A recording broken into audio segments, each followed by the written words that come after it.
bit different on my channel. I wanted to really talk about the quality of the Emily Edit palettes from Makeup Revolution. They have been in the midst of recent controversy, and I think it's important to evaluate a wide variety of reviews to not only discover the truth of the Emily Edit palette reviews, but the truth of every single beauty review on YouTube.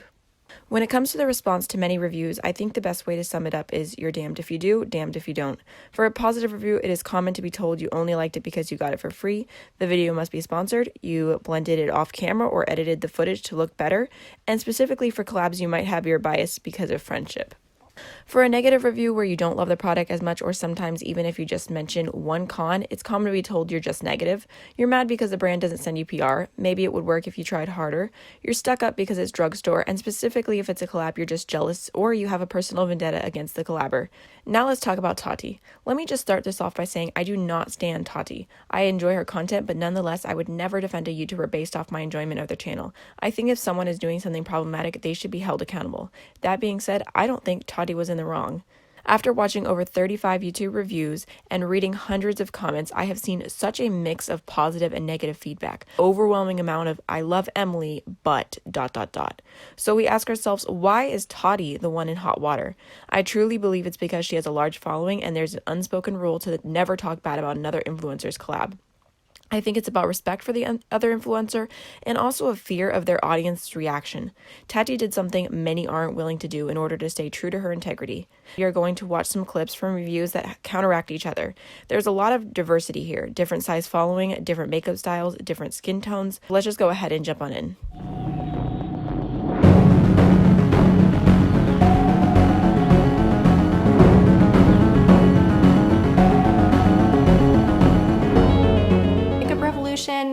Sometimes their products are great, sometimes they're not the greatest. Now, what they got right with this, in my opinion, is the color layout, the feel of the palette, the name of the palette, the mirror in the palette. These pigments all perform optimally. I definitely feel a difference between this and Makeup Revolution products that I used years ago that were far less user-friendly. I find that I need a glitter glue for the shimmers to stand out a little bit more, and I definitely find that I need to build up the mattes, but that's not an issue with this palette. That's just Makeup Revolution. Any palette that I've tried from Makeup Revolution, I need a glitter glue for the shimmers, and I need to build up the mattes. I'll get a little bit of fading, a little bit of creasing. I have the same experience with this palette, but that's not a surprise to me. Now, Makeup Revolution eyeshadows aren't my favorite. After playing with these for a week, that these kind of are true to my feelings on Makeup Revolution.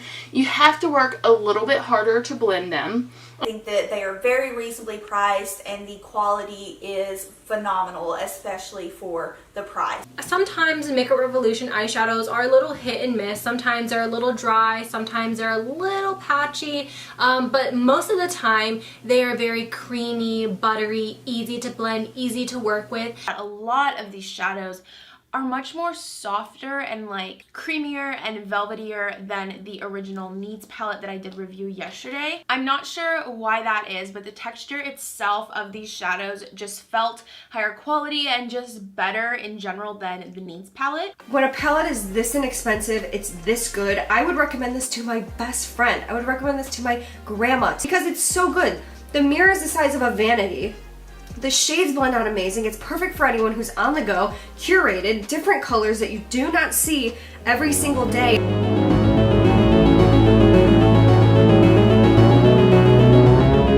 going to read off what it said on the website because I think this is a really important part and I didn't even realize this until I read it, but Emily says that I wanted this palette to inspire but could also allow you to stay in your comfort zone.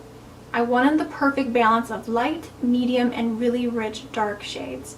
I want the colors to be buildable so you can reach that level of intensity that you want. I absolutely love this palette. I definitely recommend it. It's not just because I like her. You guys know I always keep it real, and I loved it. I didn't expect anything less from her. This is a palette where you dip into it and it's very easy to work with. It's buildable. The best way to apply corduroy is pack it in gently and be very, very gentle with the actual brush.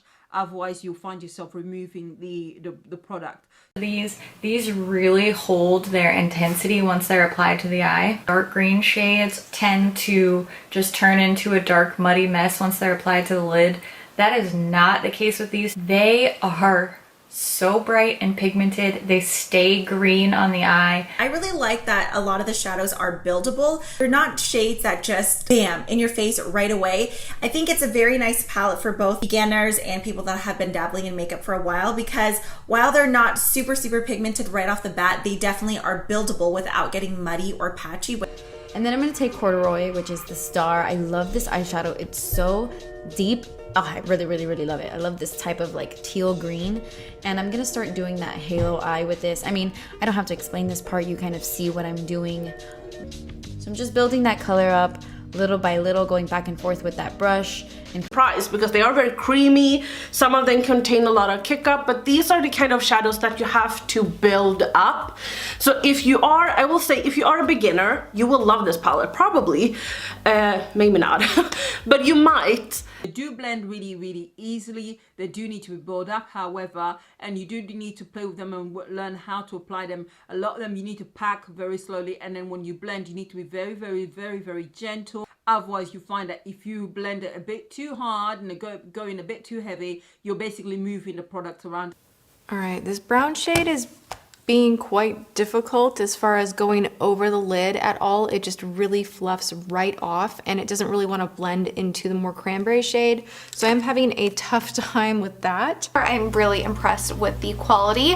It's not super like in your face pigmented or anything. I'll definitely say most of the shades are more sheer to buildable, but I think that makes the palette so much easier to use for, you know, just the everyday consumer. Let me swatch the shade Corduroy right here. This was the shadow that I was like most excited about. And as you can see, like the shadows doesn't really contain a lot of pigment. So that is something that, if that's your preference, then maybe that is something that you will appreciate. I did have a difficult time blending. They didn't wear as long as I really wanted them to, even though I used a great, you know, eyeshadow base from NARS that it was quite a bit of a fade by the end of the day. So I will say that it was very easy to work with, very beginner friendly. If you expect to dip your brush in and there'd be like pow, a ton of color or pigmentation, it's not that type of palette. I think it's easy for beginners, so that makes it very easy to build up. Like you have to work to build up the colors, but to me that's not a bad thing. I feel like the eyeshadows were very easy to work with, very blendable and very pigmented, especially just being drugstore. I really enjoyed the mattes. As far as like Cheer, Corduroy, Dark and Early, Apartment, those type of eyeshadows, they are matte, and I felt like I had to really start slow and a little bit at a time, because if I went ham, they were very hard for me to blend. I felt like they were patchy on my eyes. I just guarantee you that the matte shades that I've used thus far, they're great. They blend effortlessly, easily. You're not gonna run into problems. You can use any brush. And the blendability is there. Everything's there. Only thing I had a little bit of problem with was that little bit of pickup on some of the mattes, but that's not a big deal. They are not shadows that go on super pigmented. They go on very light and they build up beautifully. I didn't have any problem with kickback in the pan. There was also not any problem with fallout. I feel like these are very wearable, approachable formulas of the eyeshadows. Like these are very colorful, but you can build them up a little bit, and I feel like they're not like intimidating to work with. So I feel like so many people would love this palette. This shade Family isn't that great. It's not great because it's not patchy, but when I look at this purple, I want something that's super deep and smoky, and it is very light. Blends well, but there's not very much pigmentation there.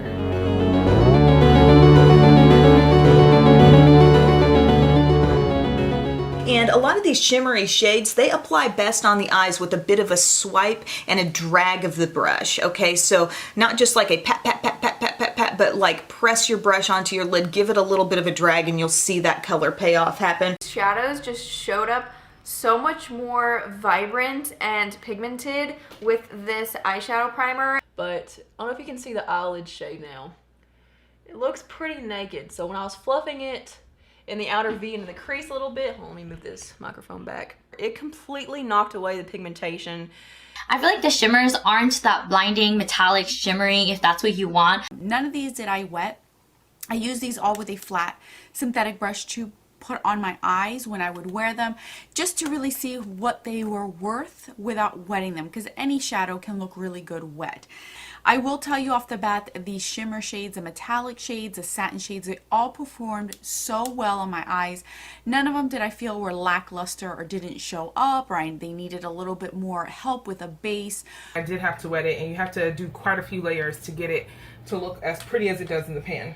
Some of them are definitely very lacking in pigmentation, especially the shimmers in here. I noticed with Grateful, Belle Violet, Eve Rose, some of these are just not as intense as I was hoping. I would definitely say with all of these shimmers in here and the kind of somewhat metallic shades, you definitely need to apply these with a brush and wet your brush. I kind of want to take a little bit of this shade Grateful right here. It's like this really pretty minty green. Ooh, yeah. I'm just gonna pop that with my fingers. That looks so pretty. She said flat out that you want to make sure that you're not setting your eyeshadow primer because these eyeshadows need a little bit more of a tackier base, and I totally agree with her. They do. I will say the one shade I'm most disappointed in is Eve Rose. I wish it was a little bit more intense. If you had a little bit of Fix Plus or, you know, water or something, it definitely helps, or using your fingertips like I did.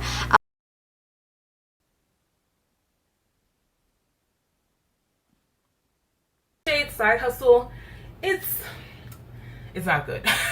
It is another shade that is just kind of like, it's okay, but it's not bad. But like compared to these other shimmers that are really, really well performing, that one's another one that you kind of have to wet or just kind of blend it out really lightly with like Grateful or whatever. When you wet it, it looks great, but other than that, it ain't going down. And the metallics were a little bit chunky on the lay down. Like sometimes there are metallics out there that will just grip onto the lines in your eyelid, and it kind of did that, which made me just take a pause and a breath, and I tried to wet my brush and remedy it. I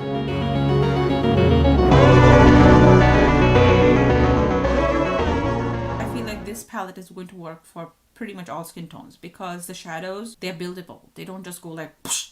They're buildable, you know, so you can start with like a sheer wash of color and you can build it up. So if you're lighter skin tone, you can just stop at the sheer wash of color, which will actually look like a lot of shadow on your lids. If you're darker like me, you will be able to build it up. I think even for darker skin tones, I think this palette is usable. I think these palettes actually perform incredibly well. I know the face palette powders are very limited in terms of the shade range. You only have one bronzer, one blush, and one highlighting shade, and also one matte shade. I think it works well for tan skin tones. Lots of colors that you can use as transition colors for women of color. If you were on the fence about purchasing the palette, go ahead and purchase. I do think that because it is like an all-in-one, this definitely is more geared towards a specific skin tone. Definitely lighter to like the medium skin tone. I feel like if you're super, super light in skin tone and you're much deeper or darker than myself, I feel like this palette will not be geared towards you. Just because, like for me, the bronzer did work, but I feel like if you're deeper, it's not going to show up. And if you're too light, then it's going to be way too much for you. Alrighty, so then for the Makeup Revolution and Emilynoel, the Needs palette. So I have to say that I really like the bronzer and the blush out of here. I think that those were great. I'm gonna go ahead and say I don't think that this is a collab for the deeper skinned gals out there. This is definitely not a bronzer for all skin tones. And then to have the face things in here that are so, so pretty. I love this blush. I love the highlighter. The bronzer I think is nice, universal color that's gonna work for a lot of different people. Just, it looks orange on me, not universal. Still, it looks good on my skin. Did just hit the 5-6 hour mark. It seems like a lot of the face products from this palette kind of disappeared. Like the highlighter is just not there anymore. Right there, there's absolutely nothing. I just personally feel the Needs palette is not meant for dark skin, you know, people, and everything ain't for everybody. But I just think that a lot of the shades were a little bit too light for our skin tone. And that is a little bit patchy. It's a really, really pretty color. It's nice and warm. Pretty, and it was very easy to blend out. Yeah, it just has like the nice glow.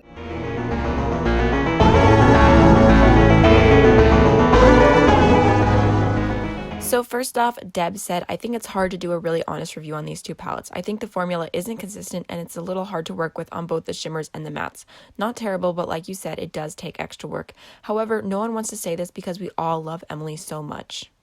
DM said, great review. I love the palette and the colors. They are so flattering on me. I, like you, just wish they wore longer. This was my first time trying Makeup Revolution. I'm not fond of drugstore shadows and these were actually better than I was thinking they'd be. I wear the dark colors very sparingly, just as liner and a tiny bit in the outer V, so I haven't run into too many problems. I don't really work them into the crease. I have been wearing several colors as blushes and they have been wearing great. Dry skin girl here, I can say I do not have issues with creasing or fading with these shadows, which is a surprise for me. The number one issue I have with drugstore shadows is fading. It's like they disappear on the wind. LOL. So if you have dry skin, I think this is good. Also, I don't set my primer when I use this palette and then also maybe helping those crease mattes stick around.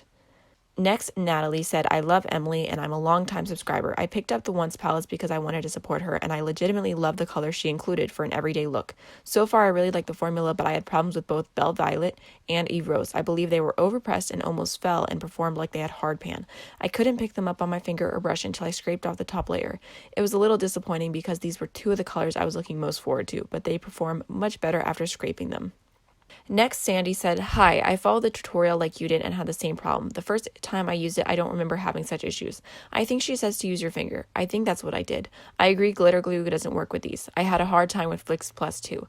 I think the palette is just okay and I got it to support wonderful Emily. She is the best and sincere and deserves the best. Next, 4884 Nat said, I got the Once palette this week and have been using it every day. I have been loving it, blending like a dream, pigmented, minimal fallout, and kick up in the pans. I'm really pleased. The lilac is the only shade I have had to put some work into, but it built up and stayed vibrant all day. Really pleased for Emily and think she has made a great palette. Next, Rayan said, I had the same issue with the Once palette. I kind of knew when I first watched it that I won't like the quality, but I think Emily is so sweet and I loved that it makes me want to love it. But I think Makeup Revolution eyeshadows just aren't my thing. I've tried them before and I don't like pigmentation or the shimmers by them, unfortunately. Next, Shirley said, I've used Emily's Once palette several times now and I haven't had any issues with any of them. Like you always state in your videos, makeup products work for everyone differently. Next, Kristen said, I was so disappointed mine came with what looked like mold in one of the red burgundy shades. I scraped it out, but I'm kind of scared to use the rest of the palette even though I've sanitized it. Next, oh gosh, Aurora Gustafson? Okay. She said, I love the palette. I'm not as used to pigmented shadows as you are, so this is a bit more comfortable for me to work with. I agree with what you said about Emily's video. It was so heartfelt. I love the thoughtfulness she had in picking the names for this eyeshadow, and I knew she said she wanted this to be an easy-to-use palette. I think she nailed it. I think she created exactly what she wanted. Next, V. Murphy said, I love your honest opinion. I purchased both palettes, and I'm very happy with my purchase. In my opinion, it's not the best palette I own, but I do think for the price point, it is worth it if someone is into the shades. Danielle said, I like the palette, I don't love it. I've used it twice now and noticed it takes me twice as long to do my makeup. I am like you, where I want more pigmented shadows. Jazz Rush said, I love Emily too and I bought the palette to support her, but I just don't think darker skinned girls were considered. It doesn't show up on me at all. Maddie Meets World said, I'm so glad you made this video. I bought the palette for Emily, but I've always been not very impressed with Makeup Revolution. I really don't love the palette, the pigmentation, staying power, and fallout make it not worth it to me. At this point, there's so many opinions, right? Well, let's just talk about all the things that can affect anyone's review, not just a YouTuber. First of all, price. This can go many ways depending how the person views money. A $50 palette is easy money for some, and someone else might save up for months to get that palette. Many judge quality by the price. Next, I would say personal preference. What colors you like, your blending technique, your level of experience can all affect your outcome with a product. Your skin type is another big one. Dry, oily, combo, mature. A 40-year-old woman is extremely more likely to have a problem with an eyeshadow creating textured eyelids than a 23-year-old, for example. A huge one is skin color. Eyeshadows that are pigmented on someone with light skin are not always going to show up on someone with dark skin. This goes for pigmentation and the tones that they pull. And even more obvious would be any face products. Quote-unquote universal colors many times do not include the lightest and the darkest end of the skin tone spectrum. So what is the truth? It's that there is more than one truth. Makeup is not one size fits all. It's personal. At the end of the day, I'm sure there are plenty of biased fake reviews out there, but you have to be a smart consumer. You have to put on your big girl panties and decide for yourself who you trust instead of jumping on a bandwagon. If you buy something because of someone and hate it, remember that. If you fool me once, shame on you. If you fool me twice, shame on me. I mean, it's an old saying, but it has a lot of meaning. If you buy something because of someone and you love it, also remember that. My own example here is that I posted a video on a product I could not get to work and received a lot of negative responses. 2 days later, a bigger YouTuber tried the same product. I saw them have the same problems as me, but they worked extra hard to fix it, acted like it wasn't a big deal, called it one of the best products in that makeup category. I'm trusting my gut instinct. I still enjoy their content, but will never buy something they recommend. However, I will show this DM from Makeup Revolution. They no longer have the palette on site so that they can fix the issues. Last but not least, I wanted to say it's okay to agree to disagree. I wanted to speak a bit about kindness, but I could not say it better than Emilynoel herself, so let's just jump into her clip. It is the need to be gentle with one another. I posted this tweet last night, and it's a quote from Gary Zukov, and he says, "Practice moderation in all things except love." And I think we need to keep in mind what our duty is on this planet, especially when we run across those who we may not agree with on something. The internet comment sections give us the ability to just snap in an instant and feel how we feel and immediately share those feelings with the masses. And I really think we need to stop ourselves and ask ourselves, is this helpful, or could this actually be hurtful to someone? And I'm not going to throw out any names here because I don't want to be seen as someone who's directing more drama to anyone. But if you happen to love my palettes and you see someone else who doesn't, you are under no obligation to defend me. I feel like my core people know this, and there are plenty of ways to respectfully share our opinions, right? I always think about, if I'm in an argument, I try to remind myself of this. It's not more important to be right. It's just important to be understood. And I think there are plenty of ways to make ourselves understood to others without breaking them down, attacking them personally. And I think if you have an angry feeling as you're typing something out or texting something out on your phone, if you're feeling anger as you do that, take that as your sign that maybe you should put it down. And if this issue is important enough to you, you'll revisit it at a time when you've cooled off a little bit. I am so against bullying, and I know the core of my people who are watching this video are as well. You share my thoughts on that. But we need to be sensitive to one another and realize that everyone's a human being here and everybody deserves love, no matter what. Treating others how you want to be treated applies to the internet too. And I'm not saying we all have to agree on everything. We won't and we don't. But we should be treating each other with compassion at every opportunity. What's specifically bringing up these issues now are my palettes, of course, but this goes for everything. Do we not encounter this maybe even on a daily basis with various topics on the internet? Every chance you get, be gentle with your words. I hope at the very least this video made you think more about reactions to reviews and how there are 1,000 sides to every story. It's not just clear cut. So that's everything for today. Thank you so much for watching. Please subscribe if you haven't already, and I'll see you in the next one. Bye.